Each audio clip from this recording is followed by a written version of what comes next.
Maurice, toi tu es le bon génie qui s'est transplanté du Cameroun pour venir installer le premier centre d'appel de Interstice Non, tu es parti du Cameroun pour aller au Bénin il y a quelques mois et il y a déjà 600 positions de travail actives. Oui. C'est quoi? Il y a une recette magique et quels ont été tes premiers étonnements quand tu es arrivé au Bénin? En fait, oui, je suis arrivé il y a quelques mois, donc en octobre précisément.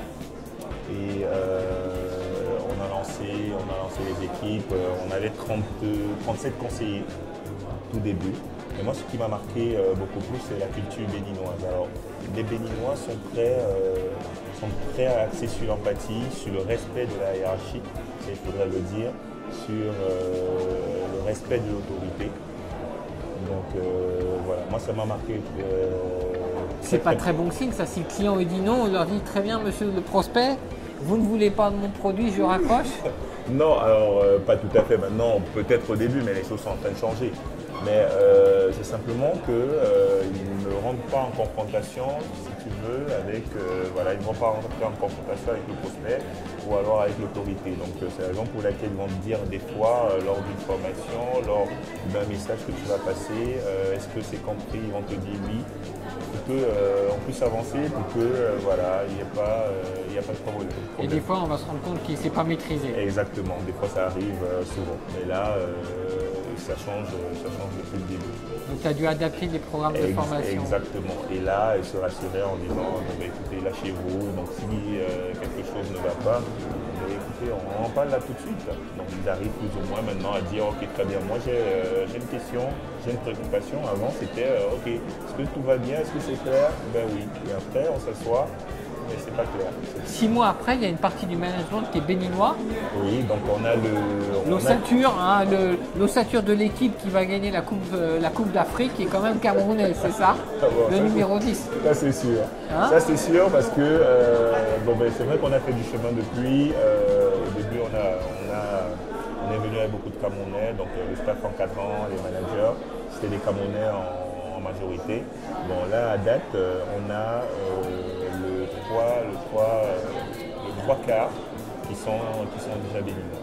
D'accord, donc c'est un grand succès. C'est un grand succès. Ça, c'est un grand succès. Tu y croyais ou tu avais quelques craintes sur la capacité à vous installer ici et à recruter vite des personnes? Après, au début. Parce que je crois que vous avez hésité entre deux pays. Hein. Enfin, Charles, il hésitait entre deux pays. Hein. D'accord. Bon, pour ce qui est du choix du pays, ça s'est joué avec Charles. Donc, moi, je ne sais pas pourquoi le Bénin. Mais je pense que aujourd'hui, on peut se dire pourquoi, parce qu'il y a un gros potentiel ici. Donc, on arrive à recruter. Donc, les Béninois sont demandeurs. Donc, on en a beaucoup. Donc, actuellement, on a fait un recrutement récemment. Donc, il reste juste à mettre en place des formations. C'est vrai qu'au début, comme en toute chose, c'était pas très évident, c'était pas très facile. C'était un nouveau métier pour eux. Donc certains l'avaient fait plus ou moins, avaient commencé à faire un centre d'appel, mais je pense que c'était basique. C'était pas au niveau d'Interstice, si on veut dire comme ça, l'exigence, la rigueur et donc les compétences demandées par Interstice, c'était pas encore ça. Donc du coup, on arrive plus ou moins à atteindre ce niveau-là. C'est pas encore, on y travaille, on n'est pas encore à l'attendu, mais on y travaille. Tu parles de rigueur, moi qui connais Charles depuis des années, c'est un mot, c'est pas une posture. Tu as appris la rigueur en travaillant avec Charles ou tu l'avais déjà? Moi j'étais, si tu veux, j'ai consolidé ma rigueur. Moi je pense que j'étais assez rigoureux parce que j'ai fait beaucoup de sport de combat et là effectivement il faut une certaine discipline, une certaine rigueur. Mais je pense qu'en travaillant avec Charles et en travaillant à l'exercice, j'ai assis plutôt la rigueur. Parce que là, pour pouvoir avancer dans ce métier, il faut vraiment respecter les règles, les consignes dans un début pour pouvoir avancer. Après, effectivement, on peut mettre en place tout un système, faire exploser son talent, mais on parle du principe qu'il faut être assez rigoureux pour pouvoir avancer. C'est quoi la rigueur au quotidien? C'est d'envoyer les statistiques de production, c'est de faire porter le badge? C'est quoi qu'est-ce qu'on met derrière la rigueur? C'est bien que tu en parles au sujet du badge. Alors, moi, c'est peut-être un anodin comme ça, donc c'est peut-être se dire qu'on va commencer peut-être par là. Moi, je me suis dit, mais d'abord, on a besoin du badge pour s'identifier, mais si toi, manager, tu ne mets pas ton badge, comment tu vas pouvoir le demander à tes conseillers? Tu vas leur dire, écoutez, voilà, je vous demande de porter le badge, mais moi-même, je n'en ai pas. Donc, du coup, ça, effectivement, on commence par des petites choses comme ça. Donc, porter son badge, donc, des notions de discipline, arriver à l'heure, sachant que dans un centre d'appel, alors chaque minute, chaque seconde est effectivement important. Donc, time is money, c'est ce qu'on dit. Mais plus encore, effectivement, tu parlais de l'envoi des points. Donc, l'envoi des points, nous en tant que manager, on va envoyer des points, on va les travailler, on va respecter. Alors, il y a une notion chère à Charles-Emmanuel, c'est le respect par exemple de la journée type pour les managers. Et là, il faut vraiment être rigoureux pour pouvoir suivre ça. Parce qu'effectivement, en la respectant rigoureusement, on est sûr d'avoir au moins 90% de nos résultats.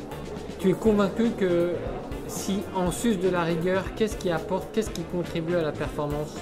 Le bien-être des collaborateurs, l'exemplarité. Je vois que vous faites beaucoup de sport ici. Exactement. Mais, alors, on va parler du sport effectivement, mais ça c'est aussi très très cher à l'ADN de l'entreprise et à Charles-Emmanuel. C'est au-delà de faire du sport voilà, et de se sentir bien, mais c'est de créer une cohésion d'équipe, c'est de pouvoir fédérer les gens. Donc effectivement, il y a une corrélation entre le sport, le sport en équipe surtout parce qu'on le fait ensemble, et puis les équipes sur le terrain. Donc ça, on l'a compris, c'est la raison pour laquelle on garde toujours.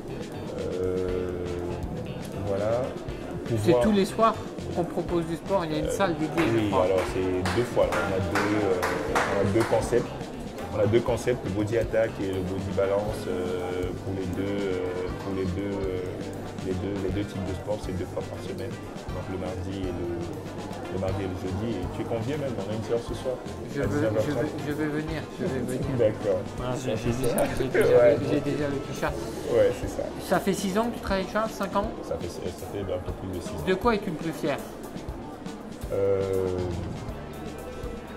Là, je suis fier qu'on puisse être passé de 32 collaborateurs à près de 600. Je pense que j'y ai contribué à ma manière, bien entendu. Mais c'est que on m'a toujours fait confiance sur de nouveaux projets. Parce que depuis que je suis là, j'ai montré plusieurs projets. Et je suis content, je suis fier de savoir que chaque projet a survécu et a continué, par exemple, que le projet continue à vivre malgré le fait que je sois passé. Au quotidien, vous êtes tous dans un appartement au Cameroun, là. Vous vivez tous ensemble? Oui, pardon, au Bénin. Oui. Tout le monde est au Bénin, dans 2 appartements. Alors, on a il y a une roulotte? Oui, non, pas encore. Donc, on a effectivement des appartements, et on a des villas également. Il y a certains qui sont installés dans des villas. Donc, comment ça se passe? Chez moi, par exemple, Toi, tu es parti depuis 6 mois. Oui, donc il y a 2 appartements, donc 3 collaborateurs, donc 3 Camerounais par appartement, donc une chambre avec tout le nécessaire. Donc ça fait, pour un appartement, ça fait 3 collaborateurs. On en a 4, et puis on a également 2 à 3 villas qu'on a pris également pour loger les autres. Le plus difficile, ça va être le mot de la fin, ça va être de trouver des nouveaux clients ou des nouveaux collaborateurs?